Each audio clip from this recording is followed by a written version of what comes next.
अस्सलामुअलैकुम नाजरीन, आप देख रहे हैं एशियन न्यूज़ HD और मैं हूं आपका होस्ट मलिक खुर्शीद हसन। इलाकाई खबरों में रुख कर रहे हैं। Bureau chief Asian news HD की रिपोर्ट के मुताबिक गुज़श्ता रोज़ गवर्नमेंट डिग्री कॉलेज बुछाल कलां जिला चकवाल में एक तकरीब जश्न आज़ादी इंतहाई सादगी मगर पुरवकार तरीके से मनाई गई। मेहमान खसूसी ज़िले सदर PTI पीर वकार हुसैन करूली ने परचम की खुशाई के बाद मुख्तसर खिताब में principal degree college professor Malik Fayaz को भरपूर तरीके से वादा किया कि वो इस मारूफ डिग्री कॉलेज में स्टाफ की कमी के अलावा तालीम की राह में हायल हर रुकावट को दूर कराएंगे।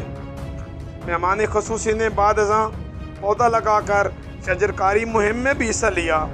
तकरीब में कॉलेज स्टाफ के अलावा कॉलेज को अलविदा कहने वाली मुअज़्ज़ज़ शख्सियात में साबिक़ प्रिंसिपल एजाज हुसैन जंजुआ, साबिक़ vice principal professor Taj Ali Lucky, professor Altaf Hussain, lecturer Khalid Zameer और मलिक इम्तियाज़ ने खसूसी शिरकत की।